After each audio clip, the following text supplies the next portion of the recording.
Bismillahirrahmanirrahim. Assalamualaikum warahmatullahi wabarakatuh. Waalaikumsalam warahmatullahi wabarakatuh. Rabbi zidni ilma warzuqni fahma. Rabbi shrah li sadri wa yassir li amri wahlul 'uqdatam min lisani yafqahu qawli. Amin ya rabbal alamin. Ihdinas siratal mustaqim. Allahumma shalli ala sayyidina Muhammad wa ala alihi wa sahbihi wa ummatihi ajmain. Kepada hadirin jamaah Masjid Asta yang saya hormati, yang saya sayangi semuanya, yang dirahmati Allah Subhanahu wa taala. Pada kesempatan pagi hari ini tanggal 26 September tahun 2024, hari Kamis, saya akan melanjutkan tentang kembali lagi lah istilahnya pembahasan niat saya gitu. Jadi niat saya yang tadi itu, jadi dari saya pribadi Bapak Ibu semuanya ya. Jadi artinya ya kalau Bapak Ibu semua, apalagi saudara saya, kan nggak mungkin. Contoh saya ke Ahyar, yang tadi kan nggak mungkin ya. Contoh saya ke Mas Hasan nggak mungkin. Jadi apapun insya Allah, dan saya berusaha ke siapapun itu, apapun yang saya lakukan itu adalah insya Allah dengan niatan yang baik. Nah kembali yang tadi, jadi sesungguhnya hidayah itu hak mutlaknya Gusti Allah. Tetapi manusia tidak boleh berpangku tangan. Wah nanti dari 40 tahun datang. Bagaimana? Ya harus ada ikhtiar, harus usaha, belajar seperti kita ini. Karena untuk agama apapun itu tanpa ilmu tidak bisa. Caranya wudhu aja tidak akan tahu kalau, mohon maaf, yang nggak pernah sekolah, nggak pernah ngaji, pasti nggak tahu caranya wudhu, nggak tahu caranya sholat. Nah, tapi kalau kita harus berusaha, Allah kan maha belas kasih, maha rahman-rahim, aja diusahain. Sama halnya, contoh ini kan majelis sholawatan, baik. Tapi kalau hati kita sudah menolak, nggak suka, contohnya ya tetap nggak bisa. Apalagi makanya saya pribadi harus niatnya baik, Bapak Ibu semuanya. Ini mohon maaf saya nggak menyinggung siapapun ya. Jadi artinya dalam artian mengingatkan saya pribadi sama Bapak Ibu semuanya, biar ketika melakukan apapun itu jadi ikhlas. Jadi kalau ikhlas itu akhirnya kita menjadi ringan. Karena apa? Jadi kalau kita tambah ikhlas sudah tambah tidak selesai, berantakan, kemudian menjadi berat. Nah, kemudian ada kisah yang saya sampaikan tadi bahwa Nabi Ibrahim, Kan'an, istrinya kafir, jangan ditiru, itu orang besar. Kenapa orang besar? Karena akan menjadi sejarah bahwa memang Nabi Nuh pun seorang nabi tidak mampu memberikan hidayah kepada anaknya. Itu nilainya satu, bahwa itu memang kewenangan mutlak Allah Subhanahu wa taala, hanya untuk itu aja. Tapi kalau manusia biasa nggak bisa ya. Nah, kemudian sama Nabi Lut, istrinya kan, makanya ada Sodom, ada negara sekarang ada Sodomi, mohon maaf ya, Sodomi itu kan dari negara Sodom. Dari negara Sodom zamannya Nabi Lut. Saat itu semua orang itu laki-laki mencintai laki-laki. Makanya ada Sodomi itu. Ya, hanya Islam yang keras kan, itu kan sampai diazab oleh Allah SWT, diturunkan hujan batu sama badai kan itu. Nah, Nabi Lut contohnya. Istrinya juga kan ikut-ikutan mendukung program Sodomi ya, itu tanah aja. Tapi itu adalah sebuah nilai saja bahwa yang berhak memberikan atau punya kekuatan dengan hidayah ke hati kita itu hanya Allah Subhanahu wa taala. Seorang nabi pun tidak mampu. Jadi artinya tidak ada orang sakti di zaman dulu sampai sekarang kecuali biidnillahi rabbil alamin, dengan izin Allah SWT.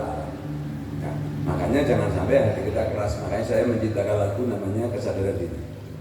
Jadi orang itu kalau punya kesadaran diri, apa kesadaran diri? Kesadaran diri itu kesadaran jiwa. Jiwanya manusia yang hatinya selalu zikir pada Allah. Jadi omong kosong kalau orang itu saya setiap saat zikir, tapi akhlaknya jelek nggak mungkin. Karena Allah itu maha lembut, maha baik, maha meliputi. Jadi kalau kita dekat sama yang maha baik, itu pasti akan menjadi baik. Buktinya mohon maaf, Bapak Ibu semuanya sama saya tiba hari dibikinikan pada menjadi baik. Apalagi dekat yang maha baik Allah Subhanahu wa taala. Kecuali hati kita menolak, mau adiknya, mau kakaknya, mau siapapun, kalau memang hatinya menolak sudah nggak bisa. Mau 1000 kali saya menyampaikan tidak akan bisa. Tapi sangat sayang, kenapa? Sabda Kanjeng Nabi sama berdasar. Jadi ada hewan paling bodoh, keledai. Apa? Kata Kanjeng Nabi, janganlah kamu jadi keledai. Wahai Rasulullah, bagaimana keledai? Keledai itu melakukan kesalahan sampai 3 kali namanya keledai. Jadi jatuh dalam lubang yang sama itu keledai. Apa mau kita jadi keledai? Kan tidak mau ya. sama dengan saya. Jadi jangan sampai jadi keledai. Makanya saya tetap sama siapapun, sama saudara, sama Bapak Ibu semua ngajak kebaikan. Tapi kalau mau jadi keledai itu urusan dia sama Allah Subhanahu wa Ta'ala. Ini sabda Kanjeng Nabi. Jadi kalau saya udah ekstrim, tetap apapun tak serahkan kepada Allah Subhanahu wa Ta'ala, karena la haula wala quwata illa billahil aliyil azim. Kenapa? Nanti kalau enggak frustasi seperti siapa? Nabi. Jadi Al-Quran itu menjadi petunjuk bagi orang-orang yang mau berpikir. Nah, contohnya di dalam Al-Quran ada kisah Nabi Yunus, tahu semuanya. Nabi Yunus itu dia diutus oleh Allah SWT untuk mengajak umatnya dari kafir menjadi beragama Islam, menyembah Allah SWT. Nabi Yunus ini udah sampai ditolak terus sama umatnya, frustasi Nabi Yunus. Akhirnya Nabi Yunus apa? Nabi Yunus akhirnya melarikan diri, jadi frustasi. Jadi Nabi yang tidak pernah frustasi itu Kanjeng Nabi Muhammad SAW. Nabi Yunus juga frustasi akhirnya dia melarikan diri, ikut kapal seorang saudagar. Nah, akhirnya ikut kapal, akhirnya ada kapal ini oleng. Akhirnya karena zaman dulu itu katakanlah istilahnya orang itu suka mengundi nasib, diundilah nasib. Harus ada, jadi menurut katakanlah ahli nujum itu harus ada salah satu orang di dalam kapal itu yang harus dibuang ke dalam laut. Diundi, muncullah Nabi Yunus. Diundi lagi sampai 3 kali muncul Nabi Yunus. Itulah akibat frustasi. Akibat frustasi mengajak kebaikan, frustasi akhirnya sama Allah itu berarti takdir. Sama Allah SWT.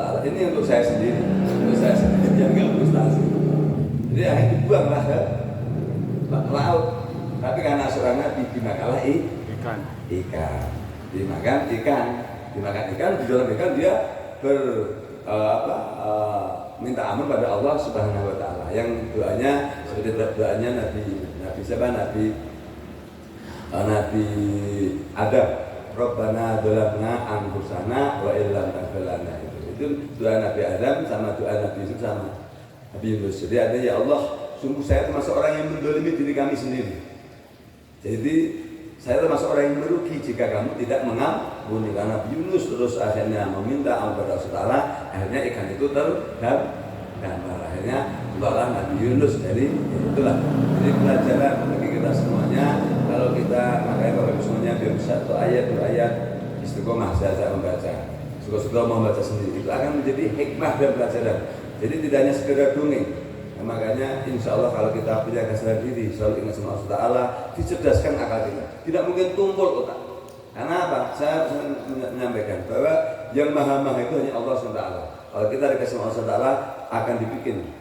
Jadi cerdaskan otaknya, diluruskan niatnya, diluruskan jalan pikirannya, diluruskan akhlak perbuatannya, tidak akan menjengkelkan orang, menyusahkan orang, tidak akan. Insya Allah jika kita memang punya kesadaran diri untuk selalu ingat pada Allah Subhanahu wa Ta'ala. Jadi demikian yang saya sampaikan yang sebagai tafakur untuk saya pribadi, untuk Bapak Ibu semuanya, sehingga menjadi pelajaran sehingga hidup kita semakin menjadi lebih baik karena tertuntun dengan hidayah dari Allah Subhanahu wa Ta'ala, karena kita berjuang untuk menjadi lebih baik.